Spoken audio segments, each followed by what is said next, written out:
Assalamualaikum warahmatullahi wabarakatuh. Waalaikumsalam warahmatullahi wabarakatuh. Bismillahirrahmanirrahim. Walhamdulillah. Wassalatu wassalamu ala Rasulillah Muhammad ibn Abdillah wa ala alihi wa ashabihi wa man wala wa la hawla wa la quwwata illa billah. Ingkang kawula hormati, yang kami muliakan, para alim ulama, para sesepuh, seluruh hadirin hadirat yang dirahmati oleh Allah Subhanahu wa taala. Alhamdulillah. Kenapa orang-orang sekarang ini banyak yang kena penyakit galau? Di mana-mana banyak orang mengeluh kena penyakit galau. Ini karena kurang ingat kepada Allah Subhanahu wa taala. Zaman sekarang dengan zaman dahulu beda sekali. Orang-orang zaman dahulu, di sini ada petani nih? Banyak. Sama, berarti di tempat saya juga banyak. Rata-rata orang dulu kalau bertani di tempat saya setelah panen istirahat. Itu zaman dulu. Istirahat, setelah panen istirahat, nanti beberapa bulan baru mulai nanam lagi. Tapi petani zaman sekarang tidak. Hari ini panen, besok traktor, besok nanam lagi. Luar biasa. Non-stop. Di sini kira-kira tidak, maksudnya tidak beda. Zaman dahulu itu kerja tidak terlalu banyak, tapi bisa beli tanah, bisa beli rumah, bisa beli macam-macam. Non sewu ya, saya tidak merendahkan orang sini. Rata-rata orang sini kan rumahnya rumah warisan semua. Tanah-tanahnya kan tanah warisan. Jarang yang beli sendiri, ya Banda? Sama dengan tempat saya. Padahal kalau kita lihat kerjaannya orang sekarang lebih hebat daripada kerjanya orang dulu. Kenapa kok orang sekarang kerjanya tambah banyak, hasilnya kok kalah dengan orang zaman dahulu? Orang zaman dahulu kerjanya itu tidak begitu besar, tapi hasilnya banyak. Bisa beli tanah, bisa beli. Sekarang boro-boro kok mau beli tanah lagi, mempertahankan tanah warisan aja kadang-kadang sulit. Betul. Ini kenapa? Apalagi sekarang ini malah banyak yang kena penyakit galau. Susah. Yang pertama, karena orang sekarang ini kurang berzikir kepada Allah. Ya berzikir tapi kurang. Ala bizikrillahi tatma'innul qulub. Ingatlah bahwa zikir itu bisa membuat tenang hati. Subhanallah. Kalau jenengan itu kira-kira setiap hari baca la ilaha illallah berapa kali? Ada 1000? Ada 500? Atau cuma 10? Mungkin aja. Atau hanya kalau ada majelis setiap bulan sekali, kalau dipimpin tahlil illallah la ilaha illallah, itu pun kadang-kadang yang tahlil cuman kiainya, yang lain tidur. Alhamdulillah. Tidur-tidurlah tetap dapat pahala. Itu enaknya majelis kayak gitu. Zikir kalau sendiri-sendiri itu seperti orang ngambil air dari sumur. Itu kalau sendiri-sendiri. Kira-kira kalau ngantuk dapat air enggak? Enggak dapat. Mau ngantuk ngangsu enggak bisa, tetap enggak dapat air. Tapi kalau zikir bareng-bareng itu seperti hujan. Hujan itu walaupun ngantuk tetap dapat hujan. Kalau ngangsu itu 1 jam, bisa enggak untuk ngairi sawah? Nggak bisa. Tapi kalau hujan 1 jam, Masya Allah. Rata. rata. Ini pentingnya zikir bersama. Sama. Kalau tak ngadeg sih. Monggo. Masalahnya saya ini lemu. Kalau lemu itu kalau duduk terlalu lama bokongnya capek. Kalau berdiri terlalu lama kakinya Sakit. jadi nanti ya diri ya duduk. Ma'asyiral muslimin rahimakumullah. Berzikir ini Kanjeng Nabi Muhammad SAW dawuh, man kana akhiru kalamihi minad dunya la ilaha illallah dakhalal jannah. Barang siapa yang akhir umurnya la ilaha illallah pasti masuk surga. Wah, enak ya. Masya Allah. Yang penting akhir umur bisa mengatakan la ilaha illallah surga. Sekarang tidak sholat ya tidak apa-apa, tidak ngaji ora apa-apa, terserah wis ape nglakoni apa monggo, sing penting nek ape mati la ilaha illallah. Dan saya di sini ada Pak Dokter yang kebetulan sekarang sakit, namanya Pak Dokter Yusuf. Itu di tempat saya ada Pak Dokter asalnya Nasrani masuk Islam. Kemudian dia membaca hadis ini, barang siapa yang akhir kata-katanya la ilaha illallah masuk surga. Wah, enak ya jadi orang Islam.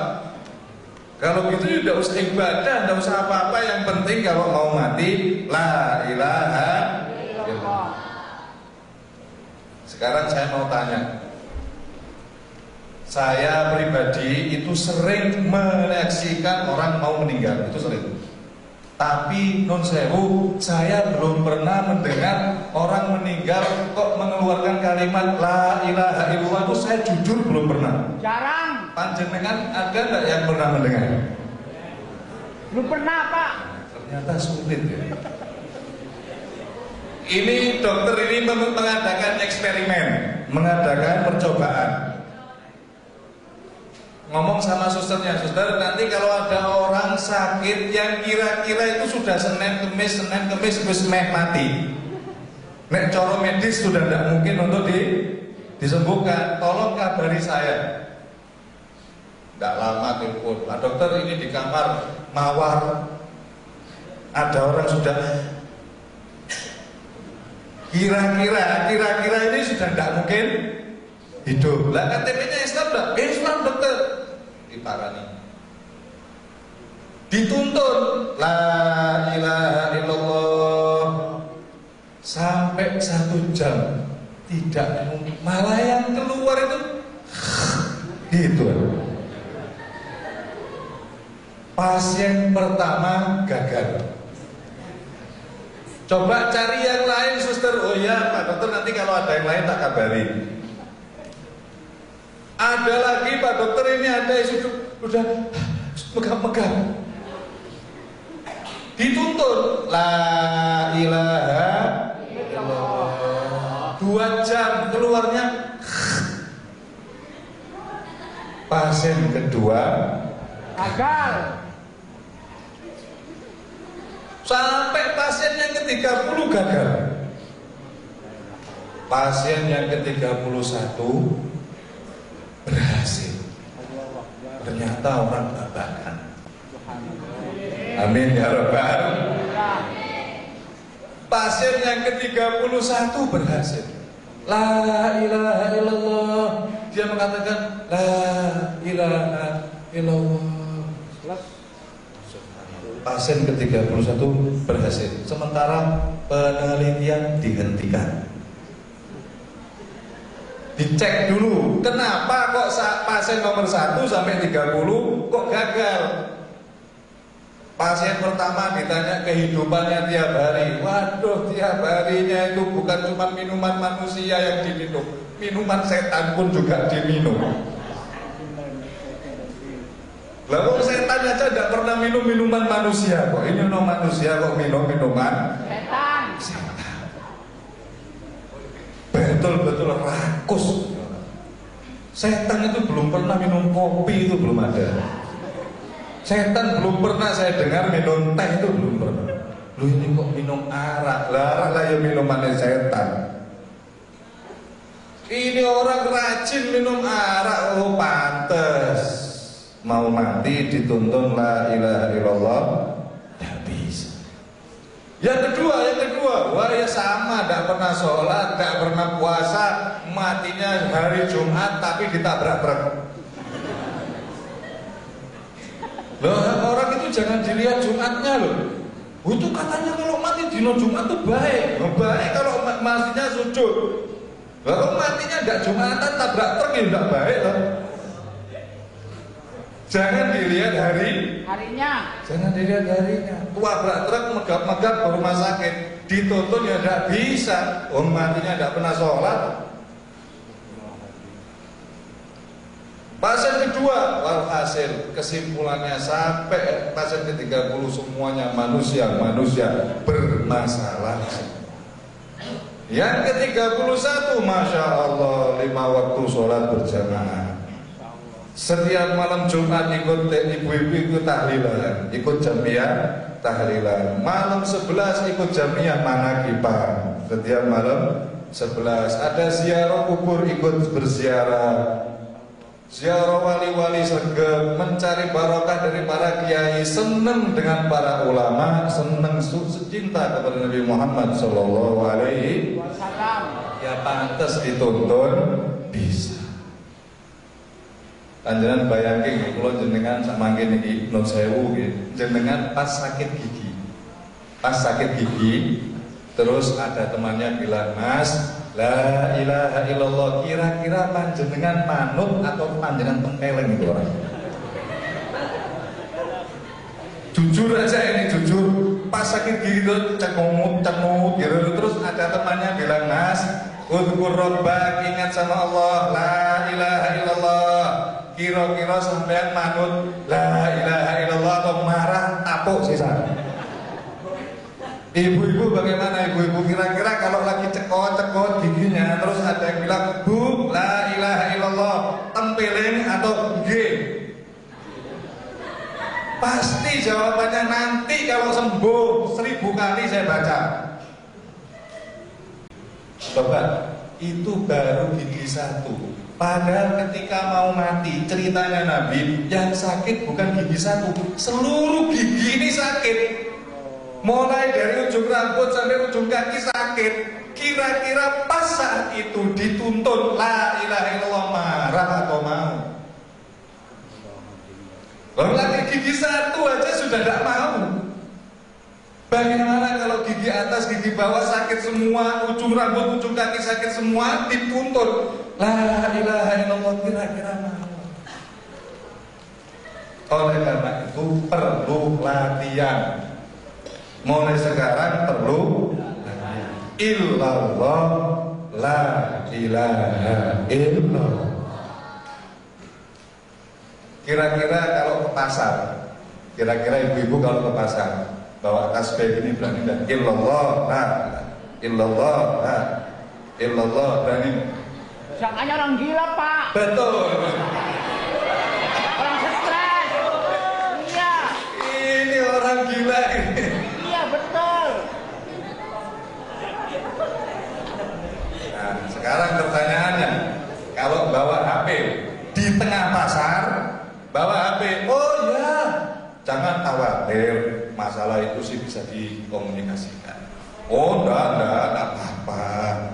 Kira-kira orang ini termasuk gila atau waras? Ngetren lagi. Waras, ya benar. Tidak dirasani gila. Padahal yang gila yang mana kira-kira? Oh, di tengah pasar ngomong sendiri. Oh, enggak apa-apa. Ya. Oh, kalau segitu sih belum boleh. Ya, harganya ini ngomong sama siapa? Megang kuping ngomong karepe dhewe. Orang gini dianggap gaul, orang gini dianggap waras. Tapi yang bawa tasbih illallah, la ilaha illallah dianggap gila. Lah sebetulnya yang gila yang mana? Subhanallah. Allahu Akbar. Akbar. Rasulullah SAW memerintahkan, menyarankan, mensunnahkan untuk berzikir di setiap saat. Tidak hanya di masjid, tidak hanya di rumah, tapi di pasar, di mana saja kita punya kesempatan, kita disunnahkan untuk berzikir kepada Allah Subhanahu wa Ta'ala. Qiyaman wa qu'udan wa ala junubin. Disuruh selalu berzikir, berdiri, duduk, tidur, kita disuruh berzikir. Perbanyaklah, mari kita latihan la ilaha illallah, supaya nanti ketika dicabut lisan ini mudah, la ilaha illallah, selesai, jelas surga. Amin, insyaallah.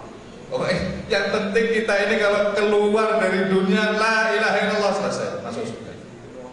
Tetangga saya, masya Allah, ngimami tahlil, bu, ngimami tahlil, illallah, la illallah, Mantuk. 14, ngantuk langsung, 14. alhamdulillah, luar biasa, surga jelas. Allahu Akbar. Ada yang lagi baca hadis. Ada yang lagi baca hadis. Qala Rasulullah SAW, barang siapa yang akhir umurnya bisa mengatakan la ilaha illallah, meninggal. Masya Allah. Muridnya mengatakan masuk surga ini. Amin, insyaallah. Masuk surga. Diteruskan sama santrinya, masuk surga. Ya Allah. Kita ingin mudah-mudahan kita semua diberi panjang umur, sehat walafiat, dibarengi rezeki yang makmur, dibarengi rezeki yang barokah, dan nantinya akhir umur kita bisa mengatakan la ilaha illallah. Oleh karena itu, hindari perkara-perkara yang bisa menyebabkan mati su'ul khotimah. Hindari perkara-perkara yang bisa membuat matinya kita ini tidak bisa mengatakan la ilaha illallah. Saya kasih contoh, di Madinah ada seorang syekh. Syekh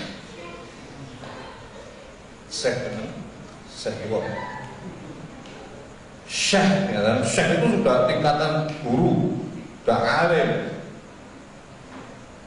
Ketika mati, dikubur di kuburan yang sangat mulia, yaitu kuburan yang namanya Baqi'. Yang sudah pernah haji mesti tahu. Kuburan Baqi' ini mulia karena di sebelah makamnya Nabi Muhammad SAW. Ketika dikubur, wajib dihadapkan ke kiblat, ya Anda? Betul. Itu harus, seumpama tidak, wajib diduduk kembali, harus digali kembali dan dihadapkan ke kiblat. Ini syekh dihadapkan ke kiblat, nggak mau. Dihadapkan lagi, nggak mau. Dihadapkan ketiga kalinya, nggak mau, mintanya mungkur. Masya Allah, ada apa ini dengan syekh alim kabir, orang alim, pinter, kok bisa sampai matinya su'ul khotimah? Ternyata diselidiki, syekh ini pernah ngomong begini. Di dalam hidupnya dia pernah ngomong begini, saya alhamdulillah hidup di Madinah sudah 20 tahun, tidak pernah ziarah ke makam ini yang dituding makamnya Nabi Muhammad SAW. Karena ziarah itu bid'ah. Apa? Bid'ah. Bid'ah. Orang Jawa nggak bisa bilang ain, ngain, bid'ah. Ngalim, ngalim. Karena ziarah itu bid'ah, musyrik. Saya alhamdulillah 20 tahun saya hidup di Madinah, alhamdulillah saya tidak pernah ziarah ke makam ini. Padahal kita yang di Jawa kepingin bisa sampai ke Madinah untuk berziarah kepada Nabi Muhammad SAW. Sampai-sampai karena kepinginnya kita kadang-kadang tawasul kepada Wali Songo. Kita berziarah ke Wali Songo, ya Wali Allah, berikan aku kemampuan untuk berziarah Nabi miroron berkali-kali. Lu ini yang sudah di situ 20 tahun malah alhamdulillah saya tidak berziarah. Tidak ziarah itu sudah on. Kok malah alhamdulillah itu namanya on kuadrat. Sudah bodoh, bangga pula. Bodoh bangga, sudah bodoh kuadrat. Orang seperti ini akhirnya mati su'ul khotimah. Jadi hindarilah perkara-perkara yang bisa menyebabkan mati su'ul khotimah. Di antaranya adalah menghina atau merendahkan Nabi Muhammad Shallallahu Alaihi Wasallam. Merendahkan kanjeng Nabi ini bahaya. Kita lihat sejarah ya, Syekh Abdul Qadir Jailani itulah wali besar. Semua orang kenal siapa Syekh Abdul Qadir Al-Jailani. Itu mengatakan begini, saya dengan debu kudanya sahabat masih lebih mulia debu kudanya sahabat. Jangan sahabatnya, jangan kudanya, itu terlalu tinggi. Debu kudanya itu lebih mulia daripada saya, kata Syekh Abdul Qadir Jailani. Kenapa kok sahabat ini menjadi mulia? Di dalam ilmu kita Ahlus Sunnah wal Jamaah, sahabat itu mulia karena pernah bertemu dengan kanjeng Nabi Muhammad SAW. Walaupun tidak pernah ngaji, walaupun tidak pernah mendengarkan hadis, yang penting pernah berjumpa dengan Nabi, walaupun tidak melihat karena buta. Pernah bertemu tidak? Pernah. Berarti dia adalah sahabat Nabi Muhammad SAW. Ya mana? Betul. Dan di dalam Al-Quran dikatakan wa kullun wa'adahumullahul husna. Semua sahabat dijanjikan oleh Allah masuk surga. Masya Allah. Lakukan jenengan untuk janji mlebu surga betul. Keberatan. Kita ini tidak ada janji. Sahabat pokoknya yang pernah berjumpa dengan Nabi dijamin masuk surga. Asal iman loh ya. Asal hatinya iman. Abu Jahal ya tiap hari ketemu. Nanti dibantah. Loh Abu Jahal tiap hari ketemu. Beda, udah iman. Ini maksudnya judulnya ini orang yang beriman. Orang yang beriman berjumpa dengan Nabi SAW pasti akan masuk surga. Pasti akan masuk surga. Terus bagaimana caranya berjumpa dengan Nabi Muhammad SAW? Kita dengarkan cerita hadis Aisyah jahit. Ini sudah cerita ini masyhur, setiap orang pasti pernah dengar. Aisyah lagi jahit di dalam kamar, tiba-tiba jarumnya jatuh. Mau nyari jarum tidak bisa karena lampunya mati. Tiba-tiba Nabi Muhammad SAW datang, masuk ke kamar. Kamar menjadi terang benderang. Aisyah bisa melihat jarum. Aisyah mengatakan, betapa terangnya wajahmu wahai Nabi Muhammad SAW. Betapa terangnya wajahmu wahai Nabi Muhammad SAW. Apa jawab Nabi SAW? Bukan mengatakan, ya saya. Tidak ngomong begitu. Coba nek kula, gitu. Nek kula dipuji kali bojone kula. Ah, sapa? Aku. Tapi ini Nabi Muhammad tidak menjawab demikian. Nabi menjawab, wahai Aisyah, orang yang tidak berjumpa dengan aku yaumul qiyamah berarti celaka. Orang yang tidak berjumpa dengan aku nanti yaumul qiyamah celaka. Dipastikan masuk neraka. Aisyah tanya lagi, loh, orang yang tidak berjumpa dengan engkau itu siapa ya Rasulullah? Kamu ingin tahu Aisyah, siapa yang tidak bertemu dengan aku? Iya, bukan orang yang tidak pernah sholat, bukan orang yang tidak pernah puasa, bukan orang yang tidak pernah tahajud, bukan orang yang tidak pernah zikir, tapi orang yang hatinya tidak ada cinta kepadaku. Sehingga ketika namaku disebut, dia tidak kepingin maca sholawat kepada saya. Man dzukirtu indahu wa lam yusalli alayya. Ketika namaku disebut, dia tidak mau baca sholawat. Allahumma sholli wa sallim alaihi. Allahumma sholli ala Muhammad. Masuk surga semuanya. Amin. Alhamdulillah. Allahumma sholli ala Muhammad. Allahumma sholli alaihi. setimpal dengan Nabi Muhammad SAW. Amin ya Rabb. Kalau ada orang disebut nama Nabi kok tidak tergetar hatinya untuk membaca sholawat, itu orang tidak akan bertemu aku, wahai Aisyah. Kalau sudah tidak bertemu dengan aku, ya Aisyah, neraka. Ya Allah. Kenapa kok sampai tidak bisa bergetar hatinya? Kenapa? Ya karena dia tidak punya rasa cinta kepada Rasulullah SAW. Tidak punya rasa tresno dumateng Nabi Sallallahu Alaihi Wassalam. Ini pentingnya rasa cinta kepada Rasul. Walaupun sholatnya sampai nyundul langit, walaupun sujud sampai ini batuknya ini mentol lurus seperti Saulin. Hitam. Oh, saya aja sujud mulai kecil tidak hitam. Ini baru 3 bulan tuh sudah hitam 2 ini ya. Mobil gesek-gesek no piye. Saya tuh mulai kecil sujud. Nyatanya enggak ireng-ireng. Ini baru masuk Islam 3 bulan. Udah hitam 2 ini siapa no baduke. Walaupun sampai sholat hafal Quran sekalipun, tapi kalau tidak punya rasa cinta pada Nabi Muhammad SAW, jangan harap masuk surga. Kenapa saya katakan demikian? Abdurrahman bin Muljam itu hafal Quran, masuk neraka dia. Kenapa? Membunuh Sayyidina Ali bin Abi Thalib. Kenapa kok berani membunuh Sayyidina Ali? Karena tidak cinta pada Nabi SAW. Kalau dia cinta sama Nabi, tidak mungkin membunuh menantunya. Lo menantunya Kanjeng Nabi dibunuh. Kalau dia cinta sama Nabi, mana mungkin dia berani menyentuh kulitnya mantunya Nabi Muhammad SAW.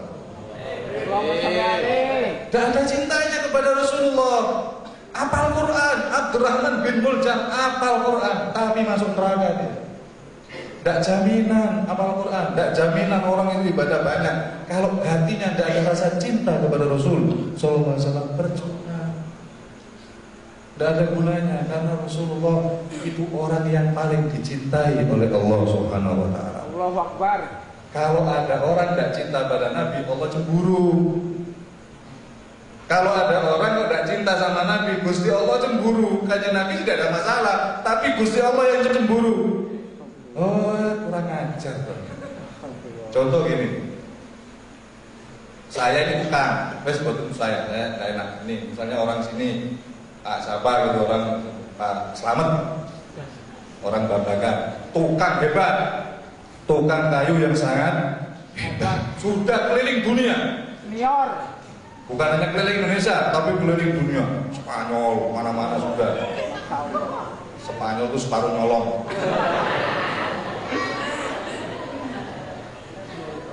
Sampai pulang lagi ke Babakan, dia bikin rumah dengan arsitek yang sangat hebat, kayunya juga kayu yang luar biasa, dengan ukiran-ukirannya yang luar biasa, pokoknya serba luar biasa semua.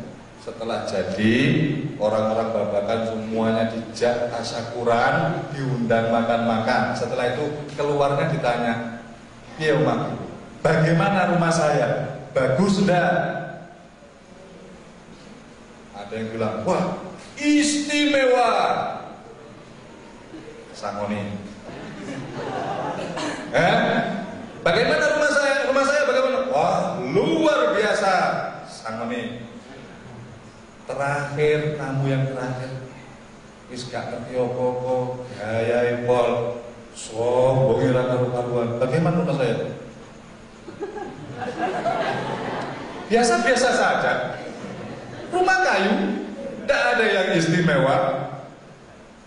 Rumah biasa. Kira-kira Pak Slamet tadi itu tersinggung enggak? Tersinggung. Urung tak disangoni jotosi sisan. Sing liyane do disangoni kabeh, yang terakhir malah dijotosi. Kenapa? Karena dia tidak mau memuji karya daripada Pak Slamet yang luar biasa. Allah Subhanahu wa Ta'ala menciptakan alam semesta dengan begitu indahnya. Dan tidak ada makhluk yang terindah sebelum maupun sesudah yang diciptakan lebih indah dari Nabi Muhammad SAW. Allahumma sholli alaihi. Tidak ada makhluk yang paling indah itu Nabi Muhammad SAW. Masya Allah. Itu ciptaan Allah, memang ciptaan Allah. Tapi yang terindah sebelum dan sesudahnya tidak ada lagi. Ditakoi, gimana Nabi Muhammad? Manusia biasa. Manusia biasa, tidak ada yang istimewa. Pak Plok, pangeran ya. Ya Banda. Betul. Tapi orang yang mengatakan Nabi Muhammad, wah, luar biasa, luar biasa. Sama ini di Gusti Allah, hebat, bagus. Disana ini sama Allah Subhanahu Wa Taala. Oleh karena itu orang yang banyak baca sholawat di akhirat pasti akan dimuliakan oleh Allah Subhanahu Wa Taala. Amin. Itu loh, masuk akal. Masuk. Mulai sekarang, di samping kita berpikir kepada Allah Subhanahu Wa Taala, perbanyaklah membaca sholawat kepada Rasulullah Sallallahu Alaihi Wasallam. Allahumma sholli alaihi. Supaya rasa cintanya ini bertambah kepada Nabi Muhammad, supaya kita bisa berjumpa dengan beliau Rasulullah Sallallahu Alaihi Wasallam. Allahumma sholli. Orang yang paling memuji Nabi itu pasti akan mendapatkan hadiah dari Nabi. Jangankan orang biasa, orang kafir itu dapat hadiah. Abu Lahab itu orang kafir, sudah ditulis masuk neraka. Tapi pernah senang dengan lahirnya Nabi sekali, tok itu loh. Pas waktu lahirnya Nabi senang hatinya. Begitu aja dapat bayaran, dapat hadiah. Apa hadiahnya? Setiap hari Senin Abu Lahab diringankan siksanya. Hadiah dari Allah Subhanahu Wa Taala. Bagaimana dengan orang yang Islam? Bagaimana dengan orang yang beriman? Bagaimana dengan orang yang percaya dengan Nabi Muhammad SAW? Kalau mau mencintai Nabi dan mau betul-betul dari dalam hatinya membaca sholawat kepada beliau, pasti hadiahnya lebih besar. Pasti hadiahnya lebih besar. Imam Syafi'i ketika wafat, ada salah satu santrinya mimpi bertemu beliau. Imam, apa yang Allah berikan kepada panjenengan?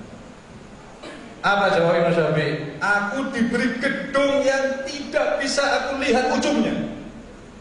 Gedung yang sangat indah dan panjangnya tidak bisa dilihat ujungnya.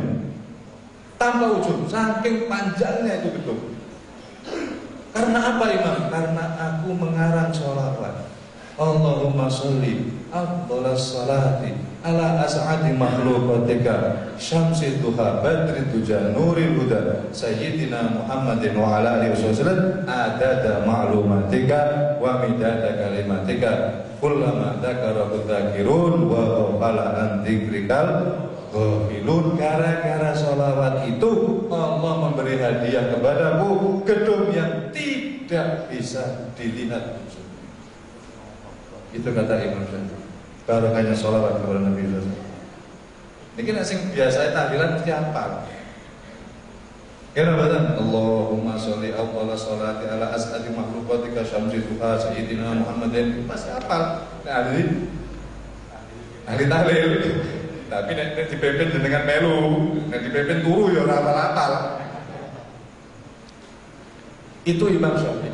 Jadi hindari perkara yang bisa membuat matinya su'ul khotimah. Di antaranya adalah merendahkan Kanjeng Nabi Muhammad SAW.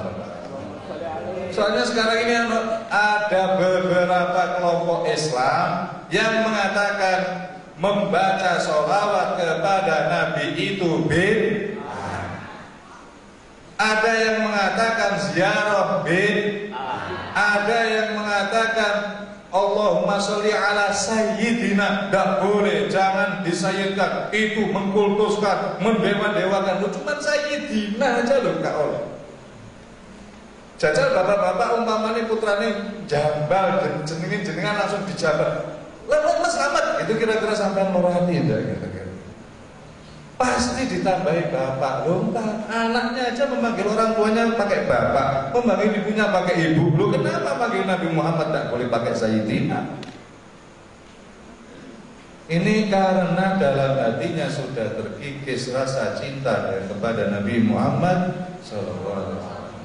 ojo melu-melu, jangan ikut-ikutan. Saya takut kalau matinya suhul khotimah.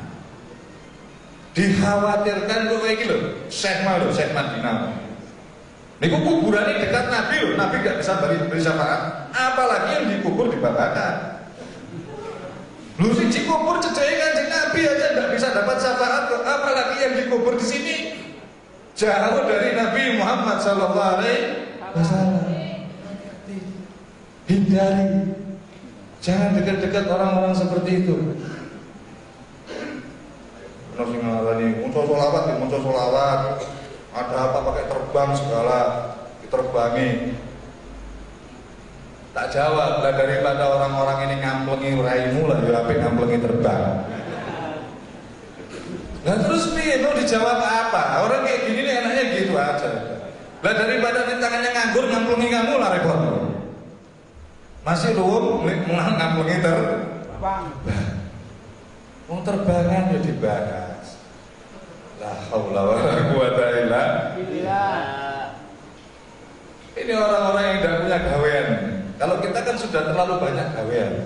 Malam Jumatan kita, malam Senin burdah, malam 11 manakipan, sidi-sidi bacaan, sidi-sidi selamatan. Alhamdulillah. Jadi banyak kerjaan. Nah, mereka tidak haram kabeh.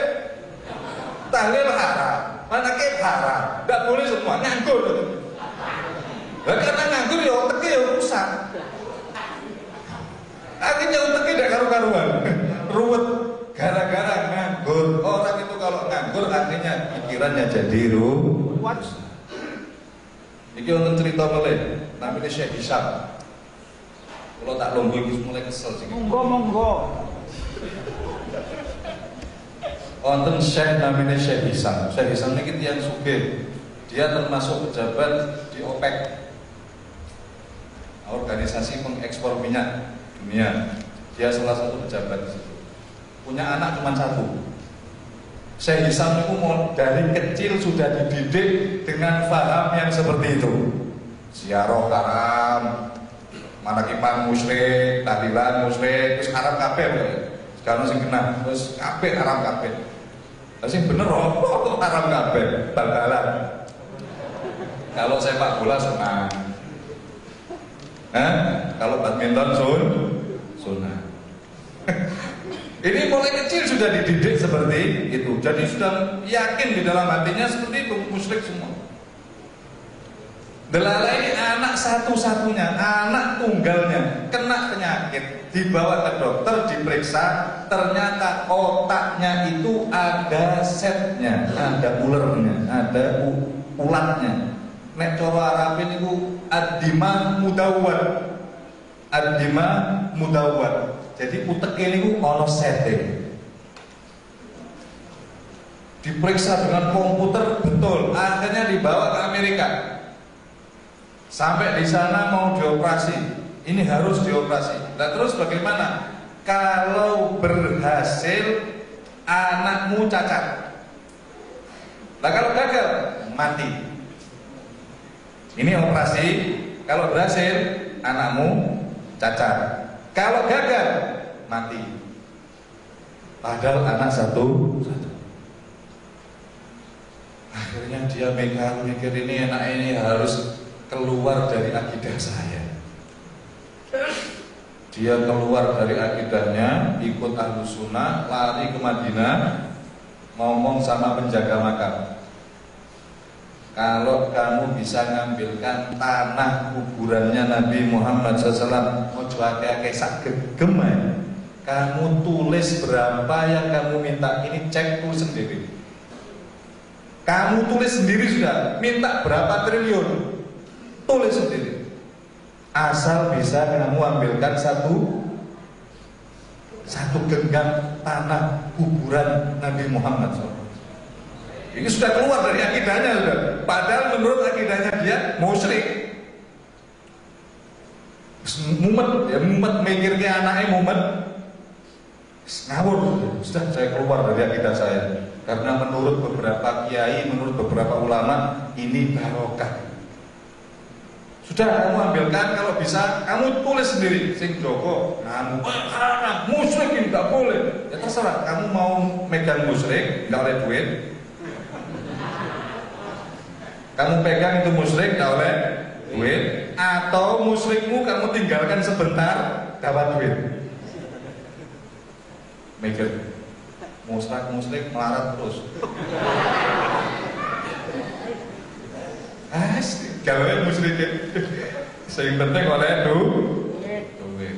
Akhirnya dia ambilkan tanah kuburannya Nabi. Dibawa sama Syekh Hisam ke Amerika.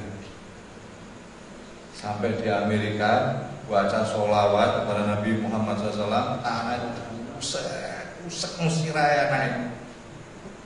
Tapi diwacanya sholawat. Tawasul kali Kanjeng Nabi Muhammad. Ini sudah di luar akidahnya dia tidak boleh menurut dia. Tapi ini sudah ngawur. Pokoknya barokah Kanjeng Nabi SAW. Setelah itu dicek sama dokter, ternyata sudah sembuh. Setnya hilang.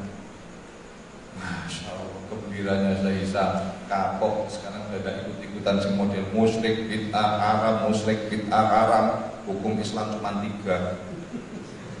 Apa hukum Islam 3? Apa itu? Musyrik, apalagi haram, apalagi bid'ah. Wes muntah-muntah, orang wajib, orang sunat. Dia keluar. Inilah para hadirin. Banyak orang-orang yang sudah akhirnya, kalau memang Allah memberikan hidayah kepada orang tersebut, pasti dia akan tahu kebenaran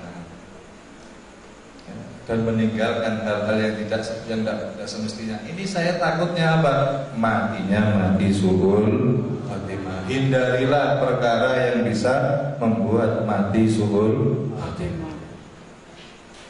Di antaranya merendahkan Kanjeng Nabi Muhammad SAW. Jangankan merendahkan Kanjeng Nabi, merendahkan orang tua kita aja kita sudah dianggap durhaka pada orang tua dan wajib masuk neraka. Apalagi kok merendahkan Kanjeng Nabi Muhammad SAW. Wah, ketinggian. Jangankan Kanjeng Nabi, kepada para aulia, kepada para wali-wali, berani man adzani waliyan faqad adzantuhu fil harbi. Barang siapa yang mengganggu waliku, maka aku izini untuk perang dengan aku. Perang dengan Allah mana mungkin menang, pasti kalah. Dari kesempatan ini panjenengan Masya Allah, ahli sholawat, ahli berzikir, ini dipertahankan. Jangan sampai kita ini ikut-ikutan orang-orang yang tidak suka dengan hal-hal yang semacam ini bahaya sekali. Zaman sekarang ini udah mulai virus-virus seperti ini mulai ada, tapi tidak akan banyak. Tidak akan banyak. Kenapa? Janjinya Nabi SAW mengatakan, la tajtamin ummati ala dhalalah. Tidak akan berkumpul umatku dalam kesesatan. Kalau sesat pasti sedikit. Kalau sesat pasti sedikit. Gak mungkin berkumpul banyak. Gak seperti ini, luar biasa. Sekarang ini orang-orang Ahlus Sunnah wal Jamaah, orang-orang NU kalau dikumpulkan, jangankan se-Indonesia, satu kabupaten aja. Kabupaten Cirebon, kira-kira tempatnya di mana kira-kira? Mau ditempatkan di mana? Seumpama warga Nahdliyin mau dikumpulkan satu kabupaten Cirebon, kita tahu di mana? Alun-alun, tidak cukup. Saya yakin tidak cukup. Mau di mana? Mau dikumpulkan di mana? Saking banyaknya. Sebanyak ini kok sesat? Gak mungkin. Karena Rasulullah sudah bersabda, la tajtami ummati ala dhalalah. Tidak mungkin umatku itu berkumpul dalam kesesatan. Kalau sesat sedikit. Wah, jamaah saya itu banyak Pak Yai. Kalau dikumpulkan ada 15.000. Iya, dikumpulkan se-Indonesia. Coba kalau dipulangkan ke desanya sendiri-sendiri lah, tinggal 1, 2. Ya ada. Oh, sampai dikatakan kamu jangan melihat banyaknya, karena apa? Di dalam Al-Quran dikatakan, bila di Quran dimaknani karena BDW tidak pakai akal yang benar. Masalah tambah kek, masalah tambah.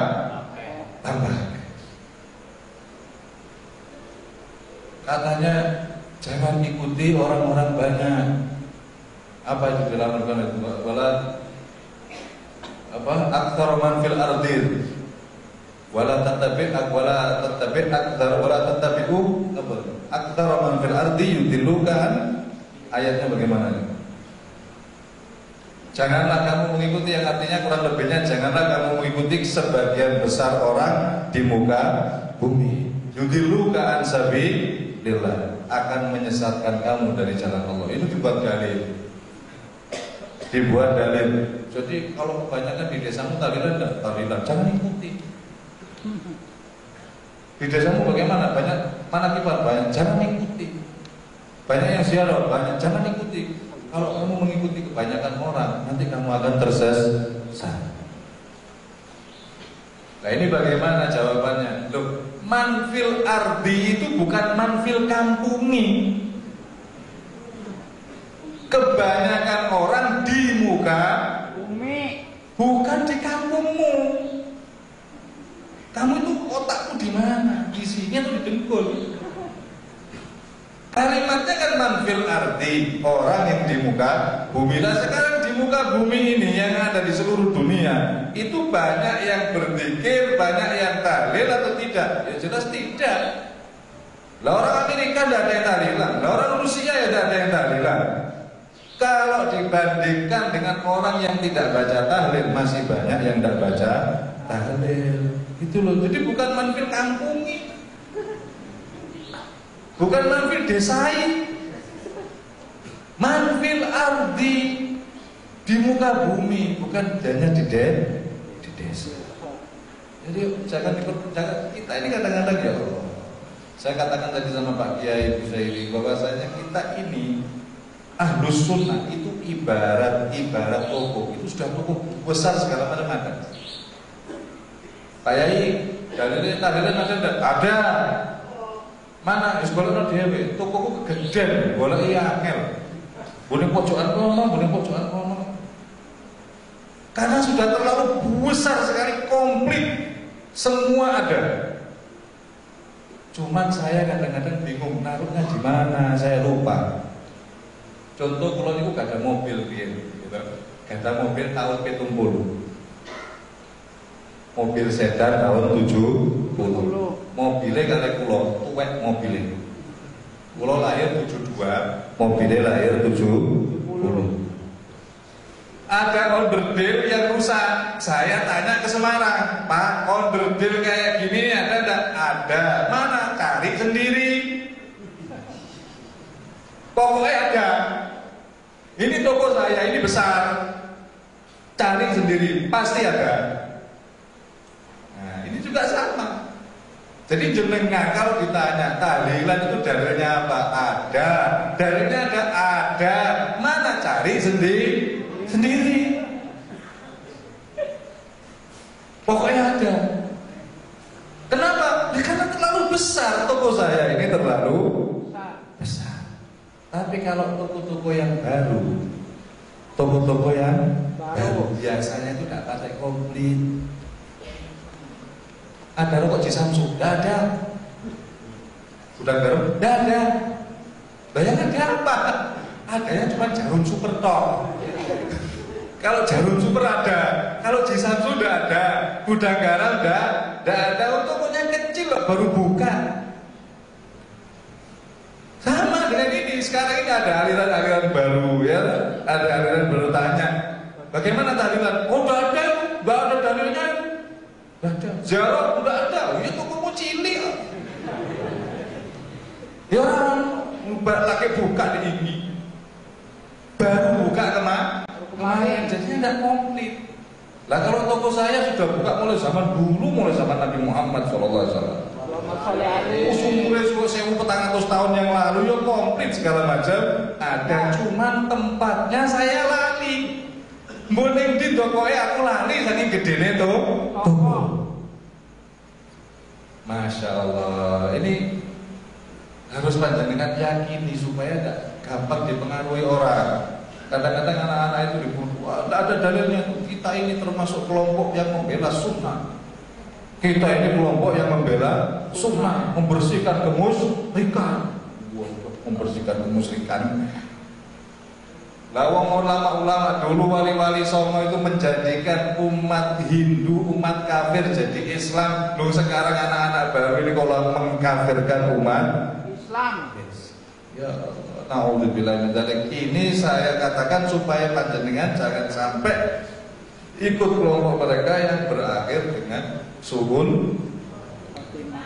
Dikhawatirkan akan mati suhul khatimah. Para hadirin hadirat yang dimuliakan oleh Allah Subhanahu wa taala.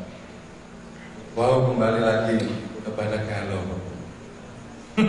Kenapa kok kita ini galau? Karena kita kurang percaya kepada Allah Subhanahu wa taala. Yang kemudian yang kedua, kenapa kok kita ini tidak bisa, hati kita tidak seperti orang dulu? Karena orang sekarang ini banyak yang kegedean tempiak, kurang jaga, atau besar pasak daripada dia. Baru punya uang 1 juta, yang dipikir 10 juta, yang 9 juta dari mana? Cekot. Baru dapat uang 10 juta, mikirnya 100 juta, yang 90 juta dari mana? Cenut. Akhirnya apa? Jalan itu tidak pernah senyum. Berpuput antara batuk, irung, cangkem dari siji terus.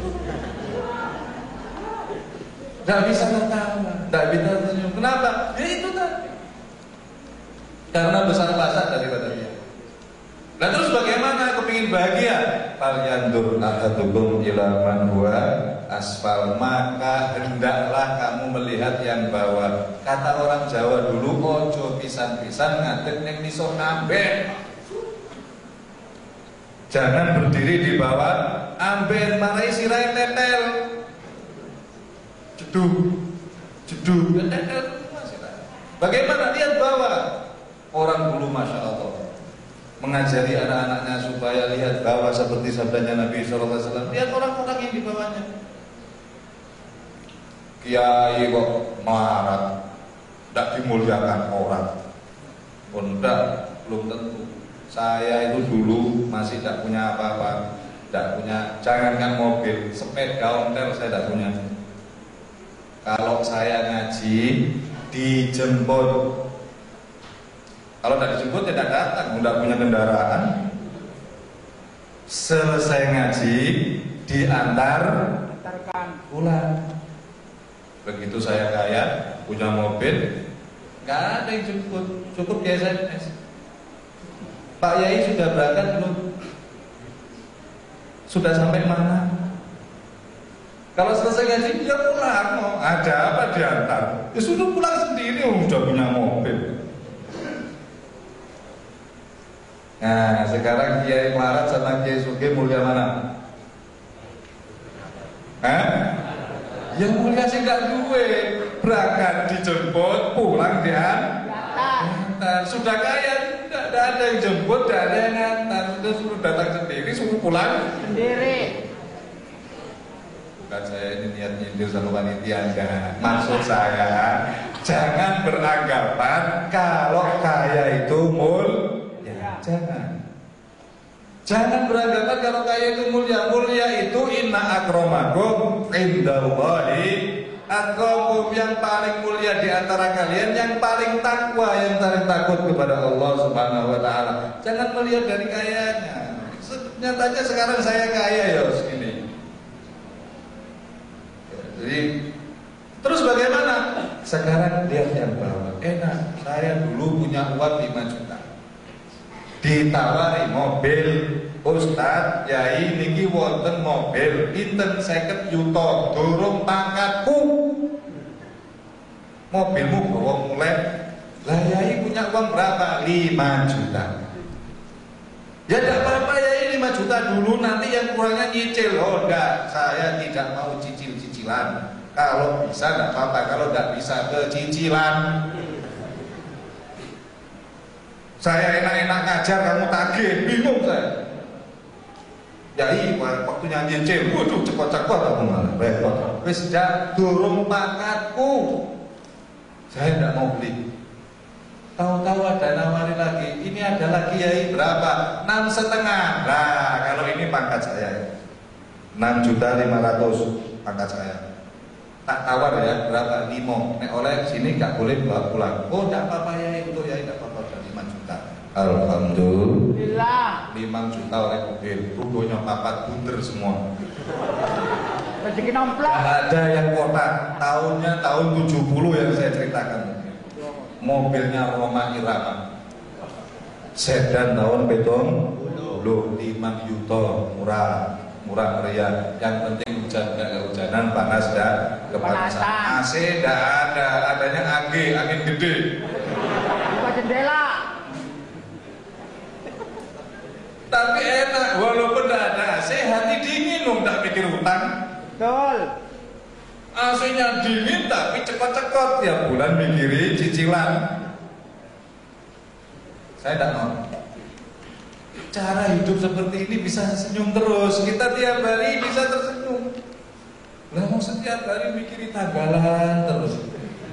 Tanggal biru. Kapan kita tersenyum? Kapan kita bisa bahagia kalau hidup ini seperti ini tuh? Jadi cara hidupnya Nabi Muhammad tidak salah loh ya. Cara hidup begini ya tidak salah, tapi susah gitu loh.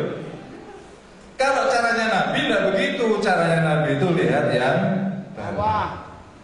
Kalau panjenengan lihat yang atas terus juga tidak dosa, enggak. Dosa sih tidak, tapi susah.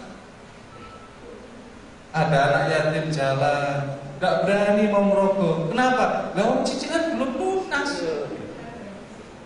Bagaimana mau gini? Tidak berani. Ada orang miskin, ya tidak berani begini. Loh, cicilan belum lunas. Nanti aja kalau sudah lunas baru. Begitu. Lah kapan lunasnya? Mulai lunas tuh ngambil lagi. Nunggu tahun berapa? Ini karena cara hidup. Jadi tidak dosa, enggak. Ini tidak dosa. Tidak apa-apa. Silakan. Tapi jadi tidak bisa bahagia. Kita tidak bisa senyum. Coba kalau kita ini hidupnya sederhana. Ya udah, seadanya. Orang dulu kan gitu. Orang dulu itu hidupnya sederhana. Kecanda ya dibeli. Udah kecanda ya wis sabar. Ya tak bisa ya dibeli, tidak bisa ya sudah sabar. Nanti insya Allah kalau diberi rezeki oleh Allah saya akan beli. Itu dulu, sehingga orang-orang dulu itu bisa tersenyum, bisa bahagia. Lah orang-orang sekarang sulit mau senyum. Nah, ini salah satu sebabnya cara hidupnya itu tidak benar, sehingga menjadikan galau. Dan yang terakhir sebabnya kenapa kok galau? Karena dipanggil oleh Allah tidak cepat-cepat datang. Allahu Akbar, Allahu Akbar, jam 12 siang panggilan Gusti Allah. Loh itu setannya gemerutuk datang semua. Nanti jam 1 ya boleh. Iyalah nanti aja jam 1 ya boleh kok. Ya jam 1 datang lagi setannya. Udah nanti setengah 2 juga boleh. Iyalah nanti aja setengah 2 datang lagi setannya. Nanti setengah 3 juga boleh. Yang penting belum ada asar. Yang penting belum ada asar. Akhirnya setengah 3 baru wudu kecepok-kecepok. Allahu Akbar adzan asar. Alhamdulillah. Ngoten niku istiqomah.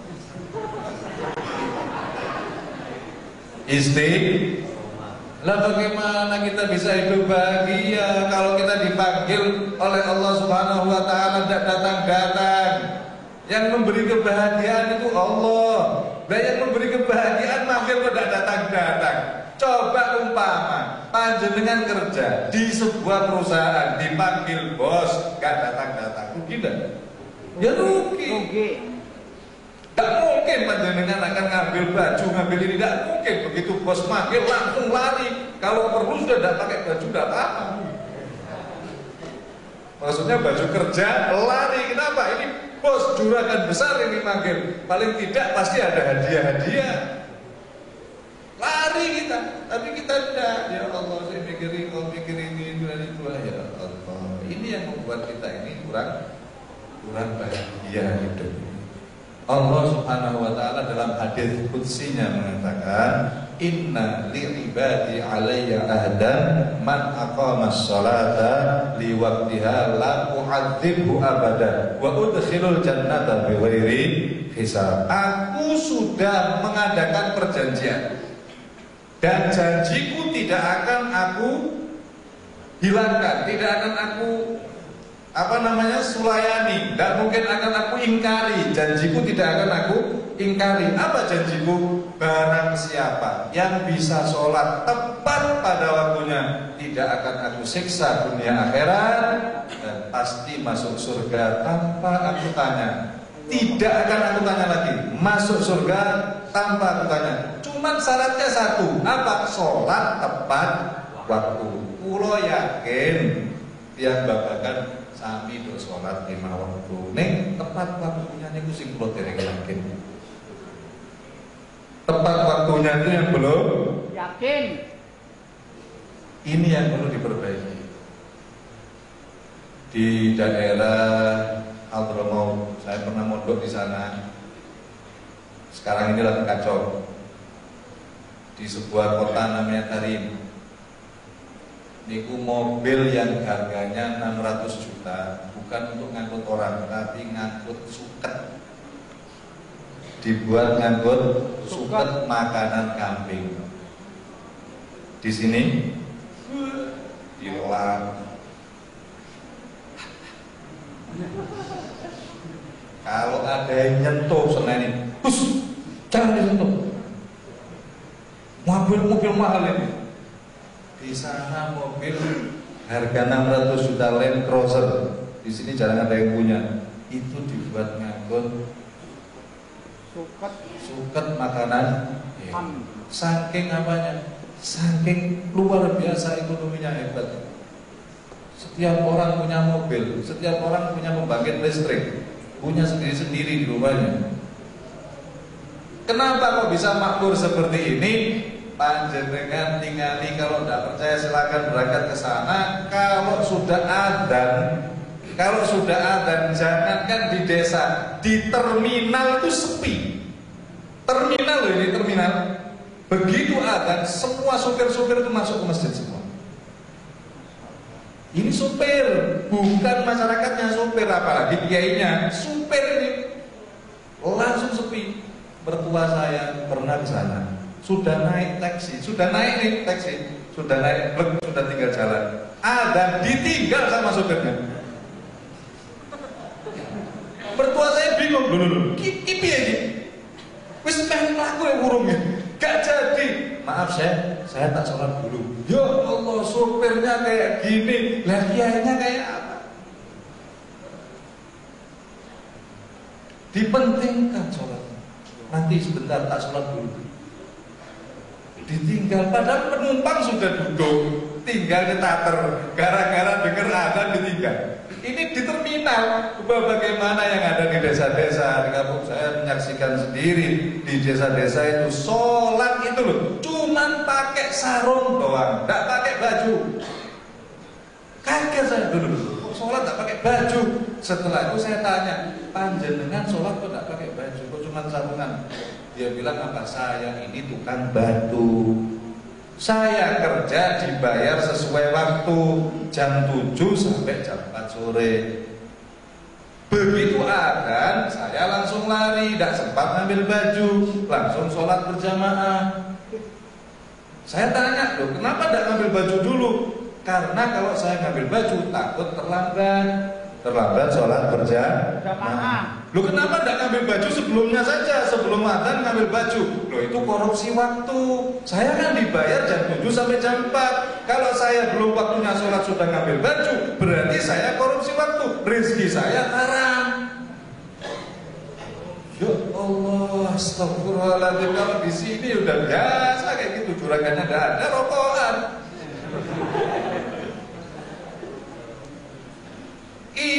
ngambil baju aja sudah dianggap korupsi waktu, karena saya hanya diperbolehkan oleh Allah sholat. Selain sholat saya nggak boleh, saya harus kerja. Wong saya dibayar sesuai waktu kok, jam 7 sampai jam 4 sore, ya saya tetap kerja. Saya itu hanya boleh istirahat waktu sholat dan makan, sudah itu tok. Selain itu saya tidak boleh istirahat. Oh, maka kok habis sholat lancing, baru sholat langsung lancing, kok tidak wiridan? Karena wiridan sunnah, kerja wajib. Wiridannya nanti aja malam-malam, tak wiridan yang banyak. Sekarang saya kerja, jadi habis sholat langsung keluar kerja lagi. Masya Allah, sampai tidak sempat pakai baju. Saking pentingnya menurut mereka itu sholat. Menurut mereka itu hidupnya bahagia, tidak pernah susah. Ini khusus di kota Tarim, satu kota itu. Kalau lebihnya enggak, ini di kota Tarim seperti ini. Saya heran, satu, sholat tidak pakai baju. Dua, habis sholat kok langsung pergi. Lo kan aneh, mestinya kan berzikir dulu atau apa. Oh, saya ini dibayar kok, malah zikir enak-enakan. Dosa nanti saya harus kerja lagi. Kalau masalah zikir nanti malam kan bisa. Saya akan berzikir sebanyak-banyaknya nanti di waktu malam. Ini luar biasa. Jadi kalau kita kepingin hidup bahagia, yang pertama kuatkan keyakinan kita kepada Allah Subhanahu wa taala. Banyak-banyak berzikir, ala bizikrillah tatma'innul qulub. Banyak-banyak membaca sholawat kepada Nabi Muhammad SAW supaya batin kita mencintai Nabi Muhammad SAW. Kemudian yang kedua, perbaiki cara hidup. Jangan terlalu melunjol, jangan terlalu tinggi angan-angan. Percuma, walaupun kita ini kalau sudah dipastikan rezeki 10.000, kita mikir kepingin 1.000 ya orang bakal kecadak, ya tetap 10.000. Orang iso.